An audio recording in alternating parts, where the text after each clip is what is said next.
Hello guys, welcome to RP academy. तो आज हम लोग यहाँ पर अपना न्यू चैप्टर कर रहे हैं जो कि है वर्किंग कैपिटल मैनेजमेंट। और यहाँ पर कुछ आपके न्यूमेरिकल भी हम क्वेश्चंस भी कवर करने वाले हैं। ठीक है, तो आप लोगों के लिए होपफुली यहाँ पर आसान रहेगा ये चैप्टर, ज्यादा टफ नहीं है। अच्छे से इसको प्रिपेयर करना। तो चलिए स्टार्ट करते हैं हमारे लेक्चर के साथ में। तो सबसे पहले तो मैं यहाँ पर आपको ना थोड़ा सा वर्किंग कैपिटल क्या होता है और यहाँ पर सारी चीजें समझाती हूँ। तो ऐसा समझो कि आपकी खुद की एक फैक्ट्री है क्लोथ्स की। ठीक है, अब यहाँ पर आप बिल्कुल बेसिकली यहाँ पर आप कॉटन से स्टार्ट कर रहे हो और सिंपल यहाँ पर इसको क्लोथ्स में कन्वर्ट कर रहे हो। तो आप क्या करोगे? सबसे पहले तो आप यहाँ पर जो कॉटन है, ठीक है, कॉटन को कन्वर्ट करोगे फैब्रिक में। फिर फैब्रिक से जो भी क्लोथिंग आपको बनानी है, फॉर एग्जाम्पल अगर आपको शर्ट्स बनाने हैं तो आप शर्ट्स को यहाँ पर बनाओगे, है ना। अच्छा, अब शर्ट्स बनाकर फिर क्या करोगे? एज अ बिजनेस अपने पास उसका स्टॉक बनाओगे, इन्वेंट्री में रख लोगे। ठीक है, क्या उसे इन्वेंट्री में ही रखोगे? नहीं, आप उसे बेच दोगे, सेल करोगे आप। अच्छा, सेल कर दिया आपने। अब सेल करने के बाद क्या होगा? रिवेन्यू जनरेट करोगे। लेकिन जैसे ही आप बेचोगे, यहाँ पर आपकी फैक्ट्री है, आपने किसी शॉप ओनर को बेचा, तो जरूरी है कि वो आपको तुरंत पैसा दे देंगे? जरूरी तो नहीं है। तो ऐसी सिचुएशन में क्या होगा? आपने सेल तो करा लेकिन रिवेन्यू भी जनरेट करने के बावजूद आपके हाथ में कैश नहीं आया। अब क्या होगा? इसके बाद आप कैश रिसीव करोगे जब भी मान लो यहाँ पर आपको हर एक शॉपकीपर ने बोला कि 30 दिन के अंदर अंदर वो पैसा आपको वापस करेंगे। अब आपके पास में कैश आ गया। अब आप क्या करोगे? दोबारा से रॉ मटेरियल परचेज करोगे। ऐसा तो है नहीं ना कि एक बार शर्ट्स बेच दी बात खत्म, अब दोबारा नहीं बनानी। तो हम यहाँ पर ये जो पूरा प्रोसेस है जहां पर हमने अपने रॉ मटेरियल को प्रोक्योर करा, प्रोक्योर करने के बाद में हमने यहाँ पर इसको क्या किया? प्रोसेसिंग की। प्रोसेसिंग कन्वर्ट कर कर इसको फिनिश गुड्स में कन्वर्ट करा। फिनिश गुड्स को हमने अपनी इन्वेंट्री में स्टोर किया और फिर उसको हमने सेल किया, रिवेन्यू जनरेट किया। फिर जो भी हमें अमाउंट था वो रिसीव किया और रिसीव कर कर दोबारा से यहाँ पर अपने रॉ मटेरियल की एक इन्वेंट्री तैयार करी। ये होती है ऑपरेटिंग साइकिल। ठीक है, अब इसको बिल्कुल ही शॉर्ट में लेकर जाए तो क्या होगा? Procurement of raw material. फिर रॉ मटेरियल से हम इसको क्या करेंगे? Work in progress. Work in progress से क्या होगा? Finish goods. फिनिश गुड्स के बाद में क्या होगा? सेल कर देंगे। सेल करने के बाद में कैश रिसीव करेंगे और कैश रिसीव कर कर फिर से रॉ मटेरियल खरीदेंगे। तो ये मेरा बन गया ऑपरेटिंग साइकिल। और यहाँ पर जितना भी पैसे की मुझे जरूरत है इसे मैं बोलूंगी वर्किंग कैपिटल। आगे समझ में वर्किंग कैपिटल क्या होती है? अब आगे बढ़ते हैं। तो आपसे क्या बोल रहे हैं? आपसे यहाँ पर बोल रहे हैं कि जो फाइनेंशियल मैनेजर हैं उनका रोल क्या होगा? यहाँ पर केवल वो लॉन्ग टर्म सोर्स या फाइनेंस नहीं ला रहे, ऐसे नहीं कि केवल मशीन और जमीन ही देख रहे हैं वो, साथ में यहाँ पर उनका काम होता है कि वो रॉ मटेरियल्स को परचेज करें, इसके बाद में इस रॉ मटेरियल को फिनिश गुड्स में कन्वर्ट करें और इन फिनिश गुड्स को सेल करें। यहाँ पर मेजरली आपका बिजनेस में क्रेडिट पर होता है। तो आपको स्टॉक बनाना है, इन्वेंट्री बनानी है रॉ मटेरियल की, इसकी प्रोसेसिंग करनी है, फिनिश गुड्स को यहाँ पर मेंटेन करना है और रिसीवेबल्स जो पैसा आपको मिलेगा वो आपके करंट एसेट्स का हिस्सा हो जाएंगे। अब यहाँ पर इनकी फाइनेंसिंग करनी होती है। अब शॉर्ट टर्म सोर्सेस आपके क्या क्या हो सकते हैं? सप्लायर क्रेडिट, आपने जो रॉ मटेरियल खरीदा वही आपने उधार पर खरीद लिया, तो सप्लायर ने आपको ऑन क्रेडिट दे दिया कि आप बाद में पैसा दे देना। बैंक ओवरड्राफ्ट, आपने करंट अकाउंट खोला और यहाँ पर ओवरड्राफ्ट फैसिलिटी को यूज कर लिया। पब्लिक डिपॉजिट्स और इंटर कॉर्पोरेट डिपॉजिट्स, कमर्शियल यहाँ पर आपके पेपर्स हो सकते हैं और फैक्टरिंग हो सकती है जिसमें कि हम फंडिंग प्रोवाइड करते हैं। तो एक पोर्शन यहाँ पर हमारा लॉन्ग टर्म सोर्सेस से भी आता है ताकि हम स्टेबिलिटी एंड लिक्विडिटी ला पाए। तो वर्किंग कैपिटल मैनेजमेंट में आपके पास में क्या क्या आ रहा है? आप अपने करेंट एसेट्स को और उनके जो सोर्सेस हैं फाइनेंस के, दोनों ही मैनेज कर रहे हो। और यहाँ पर वर्किंग कैपिटल मैनेजमेंट क्या है कि कितना आपको करेंट एसेट्स की जरूरत होगी और कैसे आप इनके लिए फंड्स लेकर आओगे, पैसा कैसे अरेंज करोगे। तो वर्किंग कैपिटल साइकिल क्या थी? रॉ मटेरियल्स को परचेज करना, उनको कन्वर्ट करना फिनिश गुड्स में, बेचना, बेचने के बाद कैश रिसीव करना और रिसीव करने के बाद दोबारा से मटेरियल को खरीदना। तो अब यहाँ पर साइकिल जो है वो किस किस चीज पर डिपेंड करेगी कि भाई मैंने यहाँ पर जो रॉ मटेरियल है वो कितने लॉन्ग टर्म के लिए खरीदा। अब कॉटन है तो हम एक सीजन के लिए खरीद सकते हैं, मान लो पेरिशेबल गुड्स हैं तो हम उन्हें वीकली मंथली डिपेंडिंग अपॉन कि हमारे पास क्या फैसिलिटीज हैं। फिर वर्क इन प्रोसेस हमारा कितना लगेगा यहाँ पर, अगर एक शिप है तो शिप बनाने में माइट भी एक पूरा साल भी लग जाए, लेकिन अगर क्लोथ्स बनाने हैं तो आपको एक दिन में भी बहुत सारे क्लोथ्स बन सकते हैं। और क्या आपकी क्रेडिट टर्म्स है कस्टमर्स के लिए कि कितने दिन में आपका पैसा वापस आना चाहिए। तो जितनी लंबी आपकी यहाँ पर वर्किंग कैपिटल साइकिल रहेगी, ऑपरेटिंग साइकिल रहेगी, उतनी ही वर्किंग कैपिटल नीड्स आपकी बढ़ जाती हैं। अब आती है बात करेंट एसेट्स क्या क्या होते हैं एक फर्म के। तो यहाँ पर ये डिपेंड करेगा कि बिजनेस यहाँ पर आपका क्या है। तो जैसे पब्लिक यूटिलिटीज हैं तो ऐसे में हमें लो वर्किंग कैपिटल की जरूरत है। फॉर एग्जांपल हम कैश में सेल्स कर रहे हैं, कोई इन्वेंट्री की जरूरत नहीं है। ट्रेडिंग या फाइनेंशियल फर्म्स हैं तो हमें यहाँ पर हाई वर्किंग कैपिटल चाहिए, मुझे शेयर्स खरीद कर बेचने हैं या फिर यहाँ पर उसके थ्रू पैसा अर्न करना है, तो शेयर्स में इन्वेस्टमेंट के लिए भी तो बड़ा अमाउंट होना चाहिए और हमारे पास फिक्स्ड एसेट्स लो रहेंगे। साइज ऑफ बिजनेस की बात आ जाए यहाँ पर, तो अगर फर्म बड़ी है तो ज्यादा वर्किंग कैपिटल चाहिए। प्रोडक्शन पॉलिसी की बात करें तो जो हमारा प्रोडक्शन है अगर वो धीरे धीरे आपका हो रहा है तो इन्वेंट्री बिल्डअप होती रहेगी हमारी ऑफ पीक सीजन्स में। सीजनल वेरिएशंस की बात करें तो हायर वर्किंग कैपिटल चाहिए होता है बिजी सीजन्स में, जैसे कि यहाँ पर अगर एसी है तो गर्मियों में ज्यादा डिमांड आएगी तो ज्यादा मैन्युफैक्चरिंग होगी। ऑपरेटिंग और वर्किंग कैपिटल साइकिल की बात करें तो यहाँ पर जो ड्यूरेशन है वो यहाँ पर आपके लिए डिटरमिन करेगी कि आपको कितनी वर्किंग कैपिटल की जरूरत है। तो टिपिकल करेंट एसेट्स आपके क्या रहेंगे, सबसे पहले तो कैश या फिर कैश इक्विवेलेंट्स, जैसे आपके चेक्स हो गए है ना। कैश इक्विवेलेंट्स क्या है, जहां पर आप इन्हें इजीली अपने कैश में कन्वर्ट कर सकते हो, demand draft, cheques etcetera. Inventory, आपके पास जो रॉ मटेरियल है या फिर फिनिश गुड है वो दोनों ही आपकी इन्वेंट्रीज में जाएंगे। रिसीवेबल्स, जो आपने बिल्स बनाए हैं जो लोग आपको पैसा वापस करेंगे। और अदर करेंट एसेट्स यहाँ पर आ जाते हैं जिसमें कि हमारे पास अलग अलग चीजें हो सकती हैं जिनको हम अभी शॉर्ट टर्म के लिए यूज कर सकते हैं। तो सोर्सेस क्या है for finance for current assets, तो अगर हमें यहाँ पर करेंट एसेट्स के लिए पैसा चाहिए तो वो पैसा हमें कहाँ से मिल सकता है, किन सोर्सेस से मिल सकता है। सबसे पहले तो जो फर्म की खुद की वर्किंग कैपिटल फंड्स हैं, तो यहाँ पर हमारी फर्म को कम से कम 25% टोटल करेंट एसेट्स का खुद से फाइनेंस करना होगा, तो इसे बोलते हैं नेट वर्किंग कैपिटल। ये हमारी कैसे हो सकती है कि हमने अपने शेयर्स इश्यू कर दिए या फिर बैंक से कोई लॉन्ग टर्म के लिए डेट ले लिया। अब टोटल करेंट एसेट्स अगर 100 लाख के हैं और शॉर्ट टर्म फाइनेंस मेरे पास में 75 लाख रुपीस का है तो नेट वर्किंग कैपिटल 25 लाख रुपए होगा। ठीक है, तो 100 में से हमने क्या किया, यहाँ पर शॉर्ट टर्म फाइनेंस को माइनस कर दिया तो वर्किंग कैपिटल आ गया मेरे पास 25 लाख रुपए। और करेंट रेशियो हमें निकालना है तो क्या होता है, current assets upon current liabilities. Short term finance मेरे पास में जो मैंने यहाँ पर लोन लिया मान लो शॉर्ट टर्म के लिए, तो ये मेरे पास हो गया 75 लाख रुपीस का और करेंट रेशियो मेरा आ गया। नेक्स्ट आते हैं अक्रूअल्स। अक्रूअल्स में क्या देखा था कि हमने सामान बेच दिया, पैसा अभी आना वापस बाकी है, तो गुड्स यहाँ पर हमारे सेल हो गए तो हम ये बोलते हैं कि ठीक है हमने अर्न कर लिया है। तो अब यहाँ पर क्या क्या हो सकता है, liabilities accrued but payable later. हमने यहाँ पर रॉ मटेरियल खरीदा, अब रॉ मटेरियल जब हमने खरीदा तो सप्लायर ने ऑन क्रेडिट दे दिया, तो सामान तो हमारे पास आ गया यहाँ पर, लेकिन पेमेंट हमें बाद में करनी है। या फिर सैलरीज, इलेक्ट्रिसिटी बिल्स, टैक्सेस हो सकते हैं, ये आपकी किस में आती हैं, करंट लाइबिलिटीज का हिस्सा होती हैं और ये एक सिग्निफिकेंट या फिर कंट्रोलेबल सोर्स नहीं होंगी।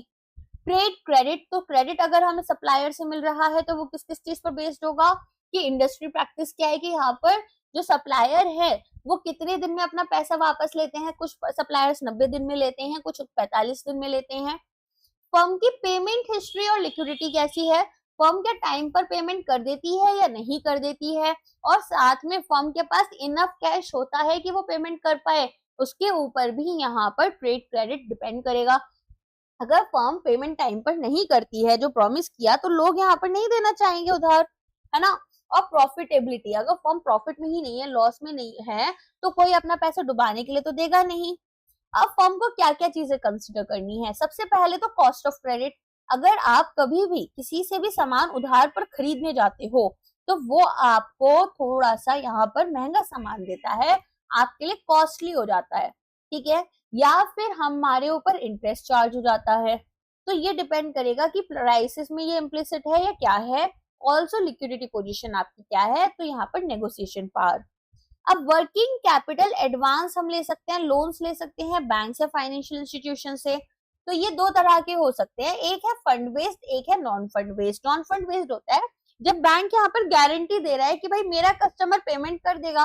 सप्लायर से सामान खरीदना था बी को, ठीक है, और यहाँ पर सप्लायर ने मना कर दिया, तो बी ने बोला कि ठीक है मैं बैंक से गारंटी दिलवा देता हूँ या फिर लेटर ऑफ क्रेडिट आपको प्रोवाइड कर देता हूँ। या फिर फंड बेस्ड जैसे कैश क्रेडिट हो जाता है, ओवरड्राफ्ट, लोन, बिल डिस्काउंटिंग। तो आरबीआई इसको रेगुलेट करता था, लेकिन अब इसको डीरेगुलेट कर दिया गया है और यहाँ पर बैंक के डिस्क्रिप्शन पर असेसमेंट किया जाएगा कि बैंक यहाँ पर कितना वर्किंग कैपिटल फाइनेंस करेगी। नेक्स्ट आता है पब्लिक डिपॉजिट्स। तो अपन के पास में यहाँ पर पैसा हमने पब्लिक से रेस कर लिया और ये आरबीआई ने रेगुलेट नहीं किया, तो कंपनी के फाइनेंशियल के अकॉर्डिंग यहाँ पर इंटरेस्ट रेट्स बेस्ड होते हैं और कंपनीज एक्ट 2013 रेगुलेशंस को फॉलो करेंगे। नेक्स्ट आता है इंटर कॉर्पोरेट डिपॉजिट्स, जहां पर एक कंपनी डिपॉजिट्स कर रही है दूसरी कंपनी के पास में, जैसे कॉल डिपॉजिट्स हो सकते हैं आपके, और 3 मंथ्स या 6 मंथ्स के लिए हो सकते हैं। तो यहाँ पर क्या है, सिंपल प्रोक्योरमेंट हो गया, अनरेगुलेटेड इंटरेस्ट रेट्स हैं और अनसिक्योर्ड होते हैं। Right debentures for working capital, तो अगर कोई पब्लिक लिमिटेड कंपनी है तो जैसे बॉन्ड्स होते हैं ना, ऐसे ही यहाँ पर राइट डिबेंचर्स अपने शेयर होल्डर्स के लिए कर देते हैं, तो ये शेयर होल्डर्स ही यहाँ पर पैसा दे देंगे। तो ये लॉन्ग टर्म के लिए है, लेकिन फंड्स को हम यहाँ पर वर्किंग कैपिटल में भी यूज कर लेते हैं। नेक्स्ट आते हैं कमर्शियल पेपर्स, इनको आप काफी ज्यादा डिटेल में अपने इंडियन इकोनॉमिक्स में पढ़ोगे। तो ये अनसिक्योर्ड होते हैं, शॉर्ट टर्म प्रोमिसरी नोट्स हैं। अगर यहाँ पर high rated corporates, basically A3+ rating जिनकी कॉर्पोरेट्स की होती है वही इसे इशू कर सकते हैं, और यहाँ पर आपकी NBFCs, all India financial institutions, जिनके पास में स्टैंडर्ड फंड बेस्ड फैसिलिटीज हैं, वो एलिजिबल हैं इसे इशू करने के लिए। नेटवर्थ यहाँ पर ऑर्गेनाइजेशन की 100 करोड़ या फिर उससे ज्यादा होनी चाहिए, और इनको केवल वही एंटिटीज इशू कर सकती हैं जिन्हें आरबीआई ने अप्रूवल दिया है। डिनोमिनेशन की बात करें तो आपका ये 5 लाख मिनिमम होना चाहिए।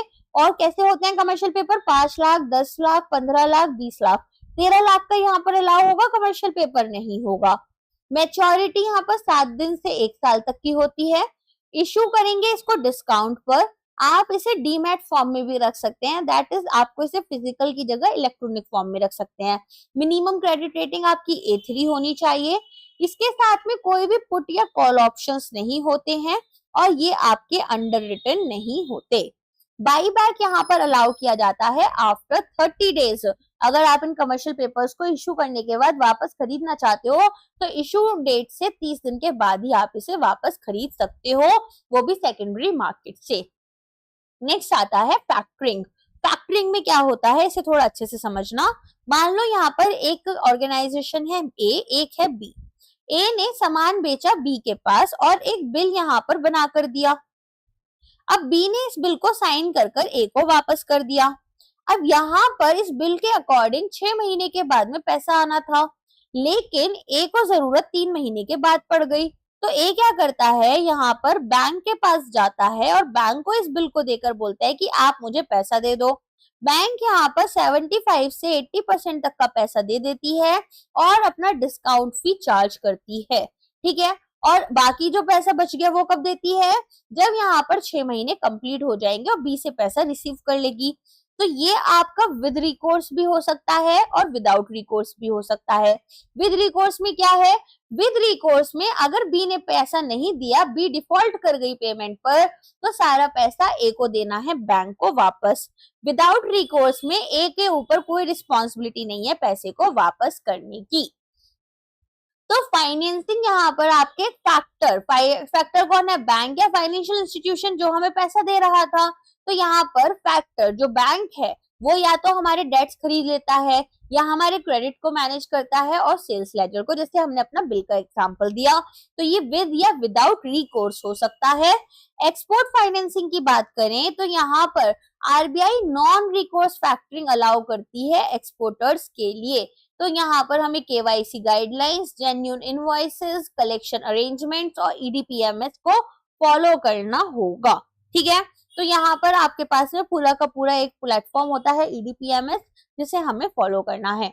अब आता है फोरफिटिंग। तो फोरफिटिंग भी आपका जैसा फैक्टरिंग है वैसा ही होता है, बट यहाँ पर आपके लिए कुछ इंपॉर्टेंट चीजें हैं। सबसे पहले तो अगर ए ने पेमेंट यहाँ पर मांगी बैंक से, तो बैंक क्या करेगा, बैंक यहाँ पर इनको पूरा पैसा दे देगा और अपना डिस्काउंट यहाँ पर चार्ज कर लेता है। ठीक है, और ये आप डोमेस्टिक मार्केट्स में ज्यादा यूज करते हो, सॉरी आप यहाँ पर इसको एक्सपोर्ट्स में ज्यादा यूज करते हो। इसको आप बिल ऑफ एक्सचेंज या फिर प्रोमिसरी नोट्स के साथ यूज कर रहे हो और ये हमेशा विदाउट रिकोर्स होता है। ये फैक्टरिंग और फोरफिटिंग का सबसे बड़ा डिफरेंस है कि फैक्टरिंग जो है वो आपकी डोमेस्टिक और इंटरनेशनल दोनों मार्केट्स में चलती है। ठीक है, और फोरफिटिंग क्या होती है, फोरफिटिंग आपकी केवल और केवल इंटरनेशनल मार्केट्स के साथ में जब आप डील कर रहे हो, मतलब एक्सपोर्ट्स इंपोर्ट्स कर रहे हो। अच्छा, फैक्टरिंग आपकी विद या फिर विदाउट रिकोर्स हो सकती है, लेकिन फोरफिटिंग जो है ये आपकी विदाउट रिकोर्स ही होती है। नेक्स्ट अगर हम बात करें यहाँ पर एक्सपोर्टर जो है वो यहाँ पर बायर के क्रेडिट रिस्क से फ्री है। अगर बी ने पैसा नहीं दिया तो पैसा किसने देना है, बैंक ने देना है। अब ट्रेड क्रेडिट अगर हमें चाहिए इंपोर्ट्स के लिए, हमने इंपोर्ट करना है तो हम रुपीज में यहाँ पर इसको रेज कर सकते हैं। तो नॉन कैपिटल गुड्स के लिए हमें 1 साल तक मिल सकता है पैसा, 5 साल तक कैपिटल गुड्स के लिए क्योंकि ये कॉस्टली आते हैं, मैक्सिमम $20 मिलियन पर ट्रांजेक्शन हम यहाँ पर अवेल कर सकते हैं। कोई भी रोल ओवर्स यहाँ पर परमिसेबल पीरियड के बाद में अलाउ नहीं किए जाएंगे। और कॉस्ट जो है वो वर्किंग कंडीशंस को मैच करते हुए आपकी चलनी चाहिए। आगे समझ में? तो इस तरीके से हम क्या कर रहे हैं, अपने लिए ट्रेड क्रेडिट जो है वो अवेल कर रहे हैं। अब एक बहुत इंपॉर्टेंट पार्ट है कि अगर हमें as an organisation working capital चाहिए तो हमारे बैंक्स कैसे असेस करेंगे कि हमें कितना वर्किंग कैपिटल देना है। तो यहाँ पर अब देखा जाएगा कि हमारा टर्नओवर कितना है। टर्नओवर क्या होता है कि हमारे जो कोर ऑपरेशंस हैं उससे जनरेटेड रेवेन्यू, तो यहाँ पर आपका ये देखा जाएगा और यहाँ पर कुछ इंपॉर्टेंट स्टेप्स लिए जाते हैं। जैसे अगर कोई ऑर्गेनाइजेशन एग्जिस्टिंग है, पहले से है, तो उनकी पास्ट परफॉर्मेंस कैसी रही, अगर कोई नई नई एंटरप्राइज आई है तो फिर क्या प्रोडक्शन कैपेसिटी है, क्या यहाँ पर इनका मार्केट शेयर रह सकता है, रॉ मटेरियल कितना अवेलेबल है और इंडस्ट्री नॉर्म्स क्या हैं। तो यहाँ पर थॉरो एनालिसिस करने के अलावा भी फ्यूचर टर्नओवर एस्टिमेट्स बहुत जरूरी होते हैं कि भाई फ्यूचर में कंपनी का टर्नओवर क्या रहेगा। ठीक है, तो चलिए अब यहाँ पर आपके प्रोजेक्टेड टर्नओवर के अकॉर्डिंग 3 मेथड्स होते हैं जो कि लिए जाते हैं। तो होल्डिंग नॉर्म्स बेस्ड मेथड, सबसे पहले है असेसमेंट ऑफ ग्रॉस या टोटल वर्किंग कैपिटल। तो यहाँ पर हम देखेंगे कि हमारे पास में कितना इन्वेंट्री है, तो लीड टाइम क्या है कि भाई हमारे पास कितना पहले यहाँ पर प्रोसेसिंग से इन्वेंट्री में सामान आ जाना चाहिए, मिनिमम ऑर्डर क्वांटिटी हमारी कितनी है, मतलब लीड टाइम होता है कि कितना यहाँ पर हमें जो ऑर्डर मिला है और जो ऑर्डर हमें बनाना है। बेसिकली अगर मान लो मेरे पास 50 शर्ट्स का ऑर्डर आया, तो ऑर्डर आने से उनको यहाँ पर बोल सकते हैं कि ट्रांसपोर्ट करने तक मुझे कितना टाइम लगा है, कितना टाइम मिला है, वो लीड टाइम है। मिनिमम ऑर्डर क्वांटिटी कितनी रहेगी, सप्लायर की लोकेशन और नंबर क्या है, कितना यहाँ पर मटेरियल मैं इंपोर्ट कर रही हूँ परसेंटेज के टर्म्स में, और मेरी मैन्युफैक्चरिंग प्रोसेस क्या है। इंडस्ट्री नॉर्म्स भी यहाँ पर यूज होती हैं। फिर आते हैं रिसीवेबल्स या बिल्स। तो यहाँ पर हमें क्या देखना होता है कि भाई मार्केट प्रैक्टिसेस के अकॉर्डिंग कितना अमाउंट हमें मिल सकता है कितने टाइम में। अदर करेंट एसेट्स की बात करें तो हमारे पास कितना कैश है, यहाँ पर हमने कितनी सप्लायर्स को एडवांस पेमेंट्स की हुई है, एडवांस टैक्सेस हमने कितने फाइल किए हुए हैं। अब सोर्सेस क्या हो सकते हैं इन वर्किंग कैपिटल रिक्वायरमेंट्स को मीट करने के लिए।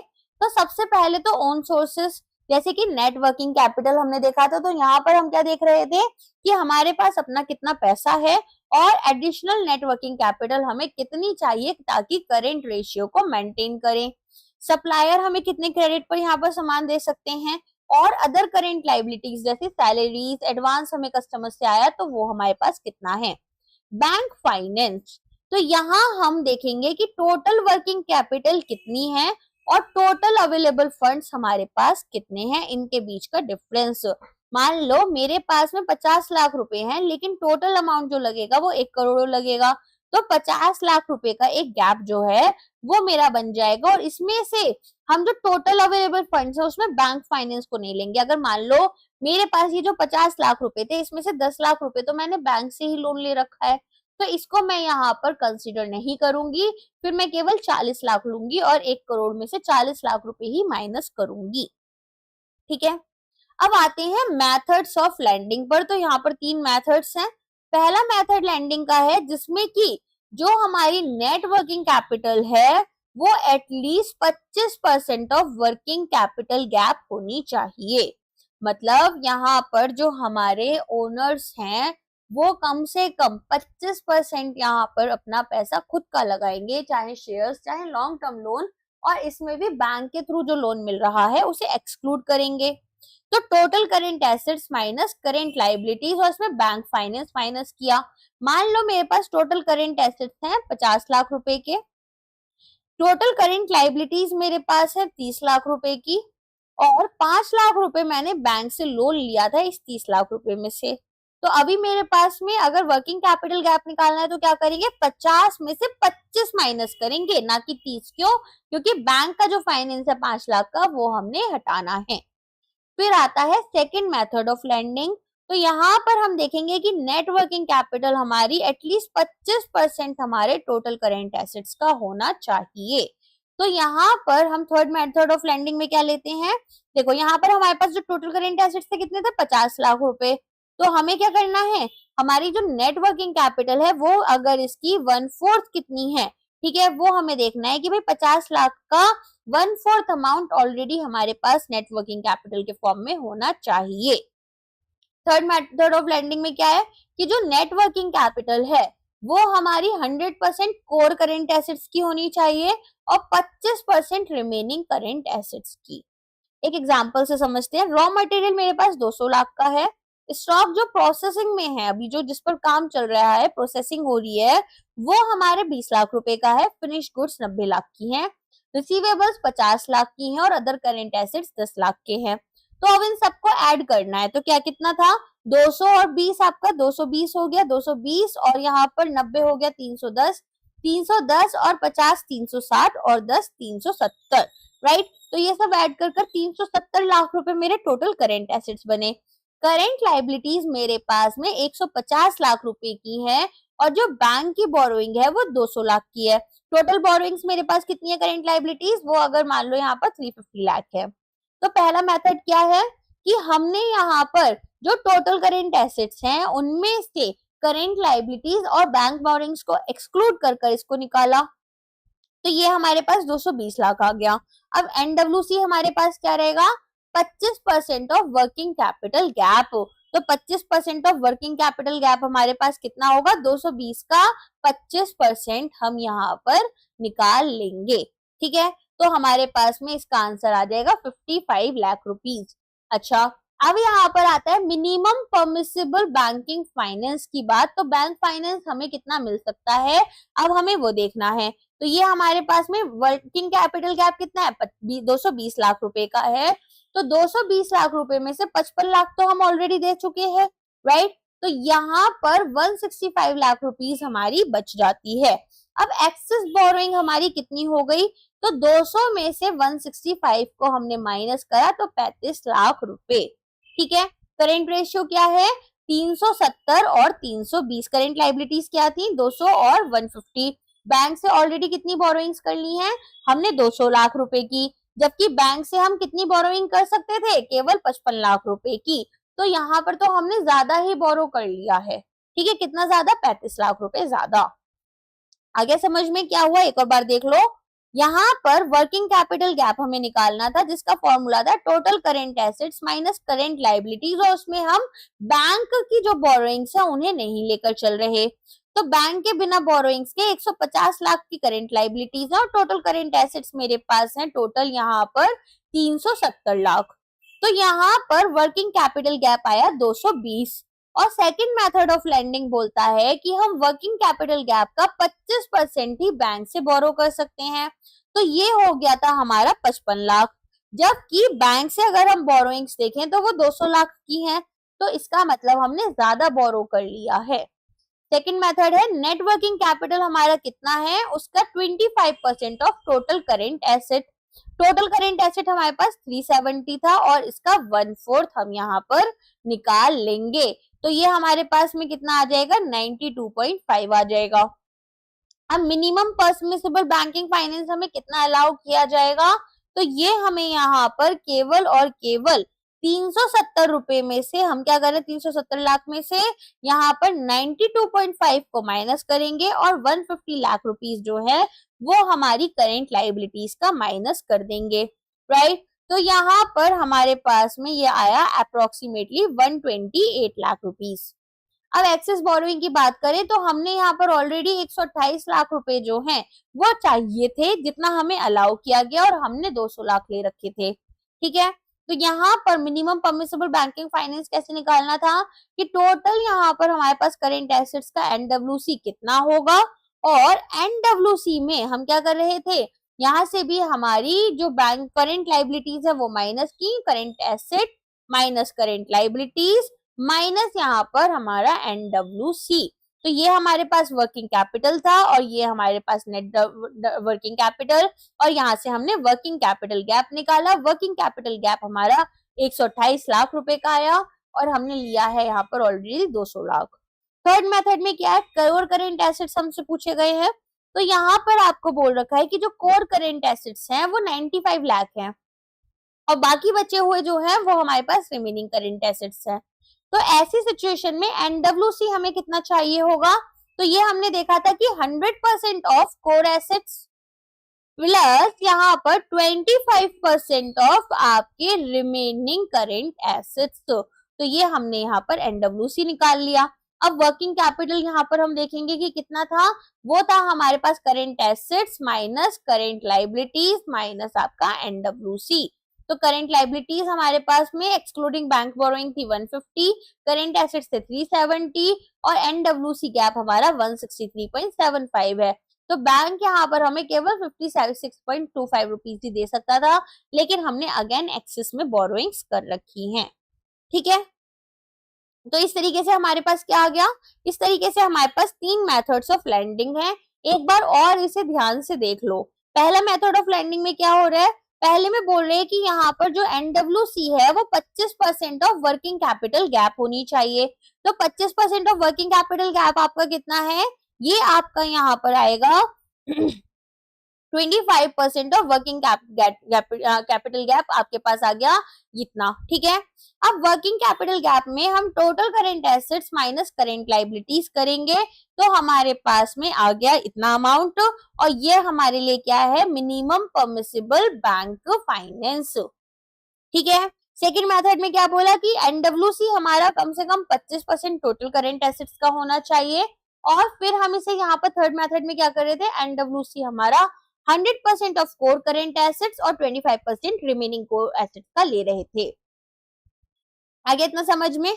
नेक्स्ट आता है कैश बजट मेथड।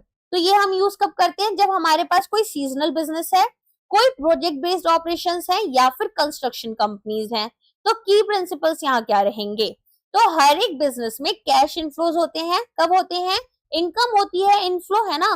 तो इनकम कब होगी, जब हम कुछ सेल कर रहे हैं, और आउटफ्लो कब होता है, जब हमें कुछ खर्चे करने हैं, जैसे हमने परचेजेस किए, वेजेस पे की, सैलरीज पे की। तो बैंक फाइनेंस हमें तब चाहिए होता है जब हमारी सेल्स कम है और हमारे खर्चे ज्यादा हैं। तो ये हमारे लिए डेली कैश फ्लो प्रोजेक्शन में हेल्पफुल होता है और इसे हम प्रैक्टिकल मेथड नहीं मानकर चलते। तो हम यहाँ पर मंथली या क्वार्टरली कैश फ्लो एस्टिमेट्स को यूज करेंगे।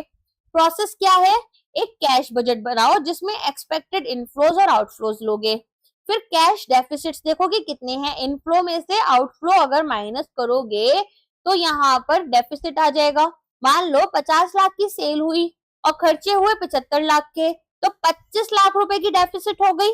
तो ये हमने देखा। और बैंक फाइनेंस क्या है, जो 25 लाख रुपए की हमारे पास डेफिसिट है। तो बैंक को यहाँ पर एक्चुअल रिक्वायरमेंट्स पता चलती हैं और वो उतना ही फंड हमें प्रोवाइड करते हैं। एंड यहाँ पर कोई आर्बिट्ररी लिमिट्स हम यूज नहीं कर रहे। तो यहाँ पर आपके लिए एक स्टेटमेंट कैसे बनानी है, इनफ्लोज देखोगे कि भाई बैलेंस आपके पास कैश का कितना है। फिर टर्म लोन, यहाँ पर अगर आपने बैंक से लिया तो आपके पास कुछ पैसा आ जाएगा लॉन्ग टर्म के लिए, कितनी सेल्स हुई और अदर तरह के कैश इनफ्लोज। तो टोटल इनफ्लो आ गया। मान लो कोर ऑपरेशन से नहीं आ रहा आपको तो भी आप लेकर चल रहे हो। फिर यहाँ पर कैपिटल एक्सपेंडिचर आपका कितना है, रॉ मटेरियल जो आपने परचेज किया, लेबर आपके पास कितनी है, power and fuel, payment of interest, term loan instalments और अदर कैश फ्लोज आउटफ्लोज। तो ये आपके आउटफ्लो आ गए। तो टोटल कैश आउटफ्लोज आ गए। अब कैश इनफ्लो से कैश आउटफ्लो को माइनस किया तो डेफिसिट्स आ गई। बैंक फाइनेंस कितना चाहिए वो पता चल गया। नेक्स्ट आता है टर्नओवर मेथड ऑफ असेसमेंट। तो अब यहाँ पर आपकी जो माइक्रो एंड स्मॉल एंटरप्राइजेस हैं वो अपनी चेंज हो चुकी है डेफिनेशन, राइट। तो एक बार एमएसएमई की जो डेफिनेशन है, वैसे तो मैं आपको पीपीबी की क्लास में अलग से बताऊंगी ही, लेकिन आपको फिर भी पता होनी चाहिए कि एमएसएमई की जो न्यू डेफिनेशन है उसके अकॉर्डिंग कौन कौन सी कंपनीज हमारी एमएसएमई के अंडर आएंगी। तो यहाँ पर जो माइक्रो कंपनीज हैं वहां पर इन्वेस्टमेंट आपकी 2.5 करोड़ तक होनी चाहिए और टर्नओवर जो है वो आपका कितना जाएगा, 10 करोड़ तक जाएगा, ठीक है। और यहाँ पर स्मॉल में आपकी इन्वेस्टमेंट 25 करोड़ तक होती है और टर्नओवर 100 करोड़ तक। अगर आपका मीडियम है तो इन्वेस्टमेंट आपकी 125 करोड़ है और टर्नओवर आपका 500 करोड़ तक रहेगा। तो इसी के अकॉर्डिंग हम यहाँ पर देख लेंगे कि भाई ये वाला मेथड किस तरह से सुटेबल रहेगा। तो जहां पर वर्किंग कैपिटल लिमिट्स आपकी 5 करोड़ है, ये एमएसएमई की डेफिनेशन है, ये इन्वेस्टमेंट वाला पार्ट हो गया, 2.5, 25, 125 और ये टर्नओवर।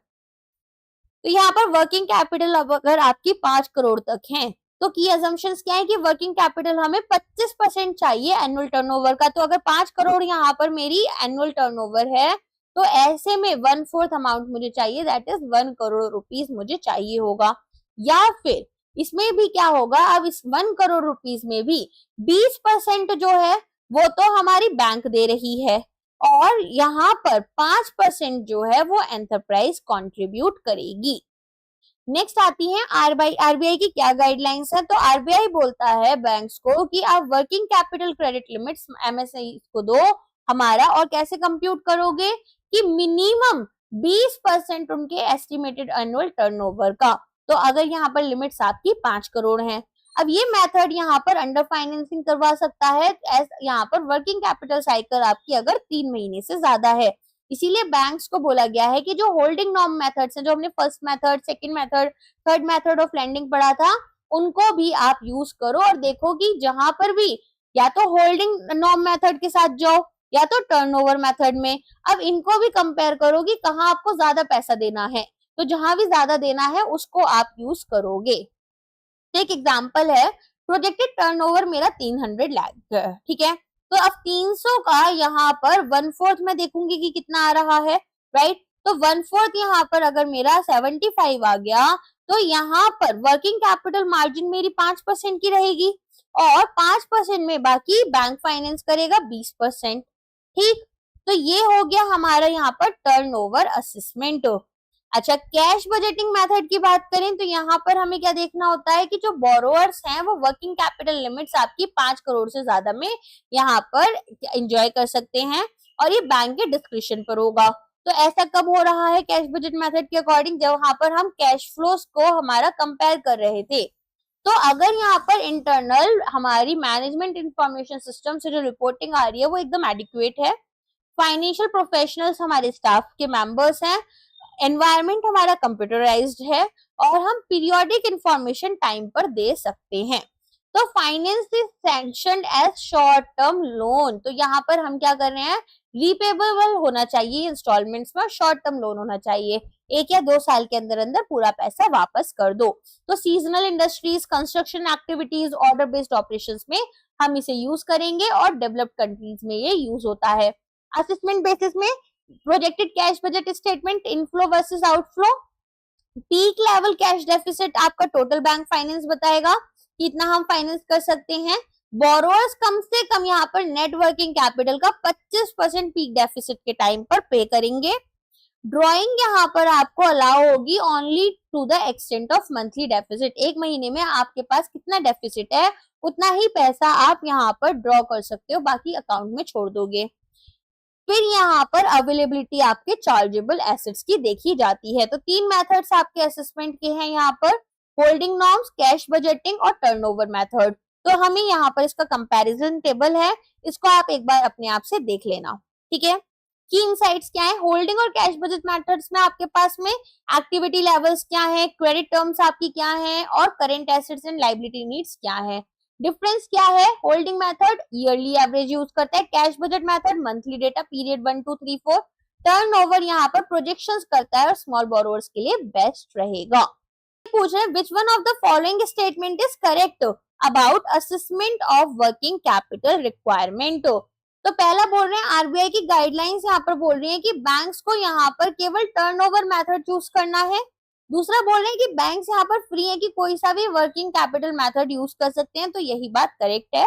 यहाँ पर बैंक्स को बोला गया कि आप अपने आप देख लो, तीनों मेथड में यहाँ पर असेसमेंट करो और कोशिश करो कि जिसमें ज्यादा पैसा दे सकते हो उस वाले मेथड को चूज करोगे। डिफरेंस आपके टोटल करेंट एसेट्स और टोटल करेंट लाइबिलिटीज में क्या कहलाता है, नेट वर्किंग कैपिटल कहलाता है।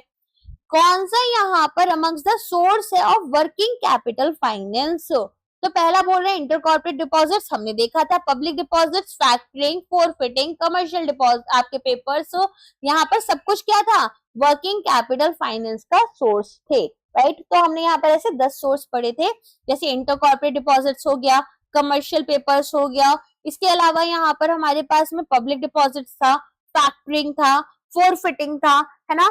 और इसके अलावा हम यहाँ पर बैंक से फाइनेंस ले सकते थे, सप्लायर्स ट्रेड क्रेडिट था हमारे पास में, करेंट लाइबिलिटीज था हमारे पास में, तो इन सबको हम यूज कर सकते हैं। नेक्स्ट आता है आइडेंटिफाई करना है यहाँ पर कि कौन सा स्टेटमेंट हमारा करेक्ट है regarding funding and non funded facility. तो पहले में बोल रहे हैं दोनों में पैसा ट्रांसफर होता है, नहीं, नॉन फंडेड में तभी होगा जब यहाँ पर जो कस्टमर है बैंक का वो डिफॉल्ट कर जाएगा। फंडेड फैसिलिटी यहाँ पर नॉन फंडेड बन जाएगी, नहीं, नॉन फंडेड जो है वो फंडेड बन जाती है जब यहाँ पर बैंक ने गारंटी दी तो नॉन फंडेड थी, अगर यहाँ पर बोरोवर डिफॉल्ट कर गया तो बैंक को पैसा देना पड़ रहा है, फंडेड बन गई। तो यहाँ पर बोल रहे हैं बोथ लेटर ऑफ क्रेडिट और बैंक गारंटीज हमारी नॉन फंडेड फैसिलिटीज हैं, ऑफ कोर्स हैं। नेक्स्ट आ जाओ, cash budget method of assessment आपकी ज्यादा सुटेबल है फॉर दोज बिजनेस एंटरप्राइजेस जहां पर हमारे पास क्या है, यूनिफॉर्म लेवल ऑफ ऑपरेशंस है, हाई लेवल ऑफ ऑपरेशंस है, लो लेवल ऑफ ऑपरेशंस है या फिर सीजनल ऑपरेशंस है। तो सीजनल ऑपरेशंस में हम कैश बजट मेथड को यूज कर रहे थे। टर्नओवर मेथड हम कहाँ यूज कर रहे थे, स्मॉल बोरोअर्स के लिए, एमएसएमई, जहां पर इनकी वर्किंग कैपिटल रिक्वायरमेंट कितनी थी, 5 करोड़ रुपए तक थी, राइट, याद रहेगा।